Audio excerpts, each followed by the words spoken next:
by the multitude. Public enemy number one. Show what you got. Show what you got. Show what you got.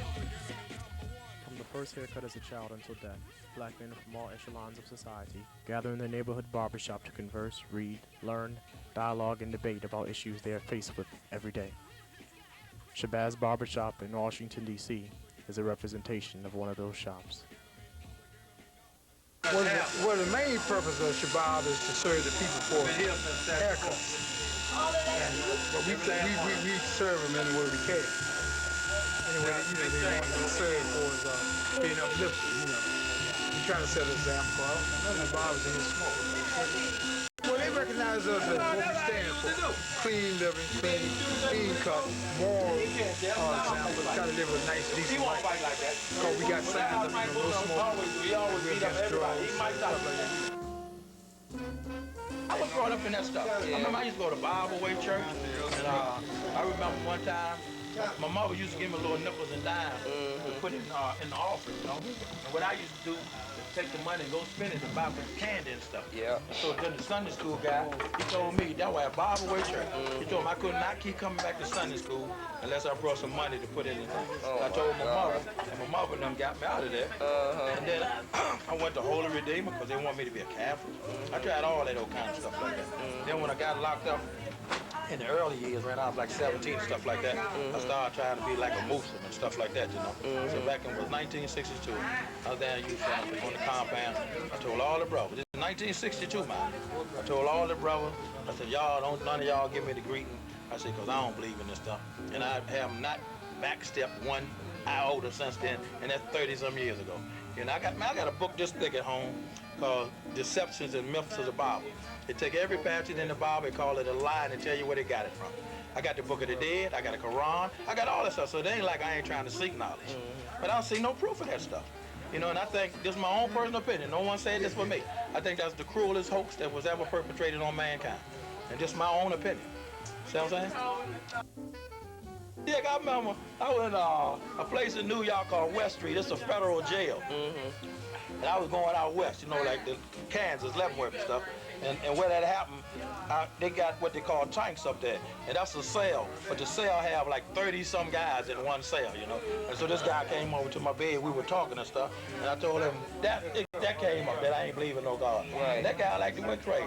Wow. And what I did, I like to whip him to death. Because as I was kicking him, I said, your God can't save you now. I like to beat the hell out of him. And then a dude came from the back. He came from Alcatraz, a little dude named Thomas Moon. He come and grabbed me and pulled me off him. And he said, where you from, man? I said, Washington. He said, I thought so, man. I like to kill that dude, man. We don't talk about religion no more, because I know, Because he say he don't believe. He an atheist. Stop lying on me. I never said that. I never said that. Stop lying on me. If you don't believe... That's what you say. Well, that's what an atheist is. Well, what is an atheist? What is an atheist? An atheist, you don't believe in God. I don't have to accept them words, man. No, I'm saying that's what the book says. That's what everybody says. So respect me. So the word is he really, or he might be agnostic. He might be agnostic. He got to be something. So I'll leave it like that. He had to be something. Because he had to be something. He said he had to be either atheist or agnostic or a believer. Because the book says that. The book says, man, ask me a question. Man, ask me a question. The book says that you have believers, you have non-believers, and you have people that say they're hypocrites, backsliders. You have all three of them people. So I'm going by the book. The book says the book says you cut the Bible up. You say you don't believe. I cut all those books up. Well, you cut the Bible. You can't cut the Quran. You can't cut the Quran. He cut the Bible because you can't cut the Quran. I got one valid. The Quran stands on truth. And foundation is true. You see? It is. Can't nobody prove it wrong. I became a Muslim because all them other religions, I didn't believe. My mother, father, all them Christian. I didn't believe. And that's why I was in jail, locked up, because I didn't believe in that stuff. They said they were Baptists and Protestant and all that stuff. I never said I was that, But when I got locked up and was in law, I studied Islam and I accept that. It's all right. I'm trying to just get overwhelmed by all the knowledge that you hear all the time in here, but overall it's more entertaining than anything else. You know, you get a good laugh all the time. Every once in a while you learn something, but usually you get more confused than anything else. Why is that? You got so many different opinions and everybody think they're right. You know, and all of them sound convincing, so the best thing to do is to block it out until you hear something that you want to, you might want to listen to, which is hard to do. Look at what's going on around the world. You got wars everywhere. You know, they thought if the Cold War ended, hey, we would have peace in the world. We got more wars going on now than we ever had than we had during the Cold War. I still haven't got over the dissolving of the Soviet Union. I still don't believe that yet. Well, don't believe it. I don't believe that, man. How can I wake up one morning and there ain't no more Soviet Union? What they was doing, man? What they doing? You know, changes every day, and the more changes, the more change, the more it's still change. That's what happens. Hey, Mac, I believe it's like Babylon. It's Babylon. Babylon fell. Oh, yeah, you know why he believe you, Mac? Well, he got this big, what the white is called, grandiose idea that the black people gonna take over, and they be doing them like the white people doing it. That's his thing. I want the day to come that everybody can be equal, everybody be the same. Ain't no black and white and all this old crazy They're stuff. all people, black and white. Oh, there ain't no such thing as black and white. We human beings, man. That's what you say, but everybody knows. What the white say? We're homo sapiens sapiens. That's what we are. That's what we are. We all human. We all human, but them white folks said dead. So if you had a daughter, what you mean black and white? Look at Charlie, look at me, look at black, look, ain't none of us in here the same color. The way you talking about black and white. And all supposed to be black people. Right. You know, that's stupid, man. That's stupid. Right. The myth that this boy Carl Sagan puts on TV about the pyramids, that the folks in Egypt or in Africa were not intelligent enough to build these things, that some Martians had to come out here and do it. They weren't intelligent enough to do it. So I believe that's just something somebody's talking about. Yeah. That's all. Yeah. Anything to discredit you folks, they'll do it every time. Right. So in that states that there is black and white. No, it's no question. No, it doesn't. It states that there's an evil and good mentality. No. And what's not black and white? What's evil? Evil is what color? Evil is that nigga that gave my son 90 days the other day. That black judge down there that gave my son, that's very evil.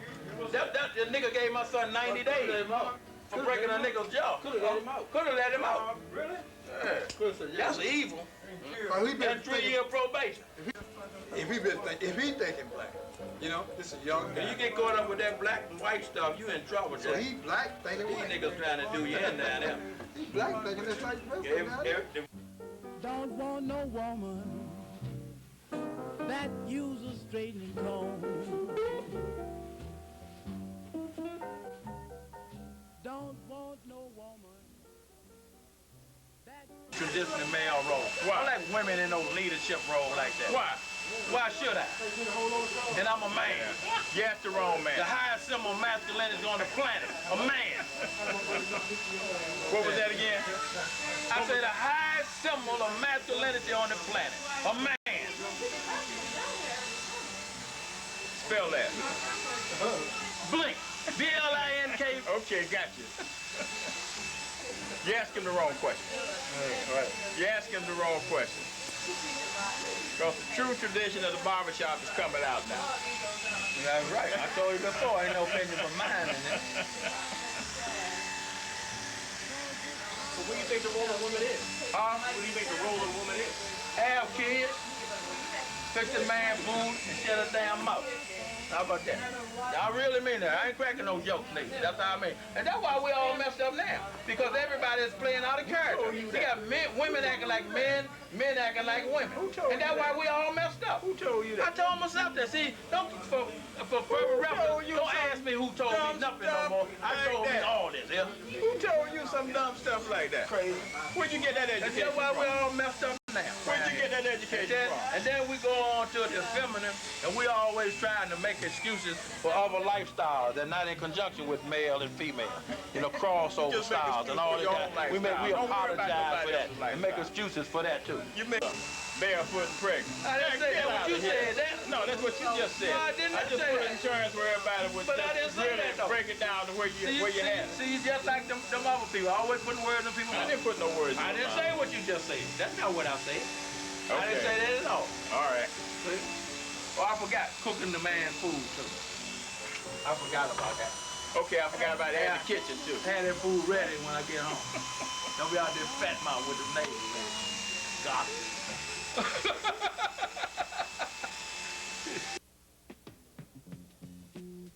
Here's an example. Don't get in politics. Say it's crooked. It's no good. Ain't nothing changed. That's what he said. That's what Amlad Muhammad said. That's what Amlad Muhammad said. May God rest his soul and give his soul. That's what he said.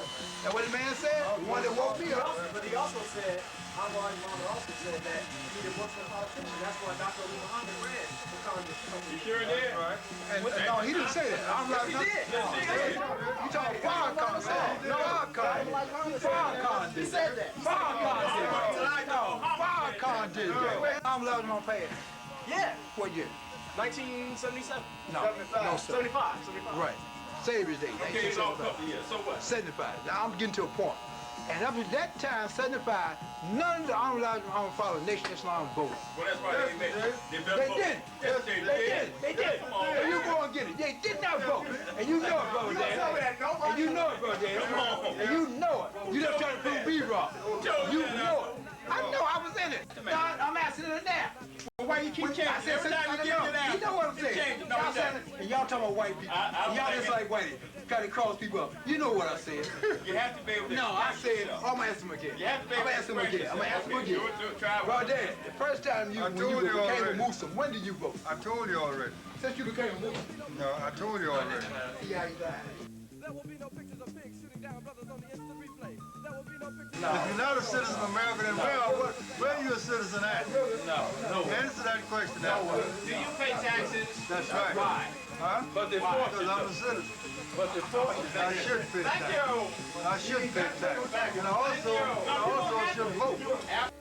Like most people that I see that come up to you like outside or in here have a lot of respect for you. Why do you think that is? Because I got a lot of respect for them. I respect all people, man. And I hope that they would respect me.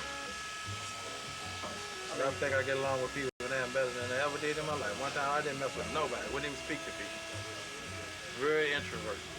Now I'm as extroverted as hell. Except when I leave the barbershop. So when I go outside the door, I'm back to them. I love people. Why do you think the people in the community have a lot of respect for the shop? That's hard to say. Because I think maybe all the barbers in here, everybody in the community know them. So we get along pretty good. I think people feel comfortable coming in here because we always having fun, talking about birds, things, shooting stuff, so to speak. You know? I think that's the reason why. And, other than that, I couldn't say.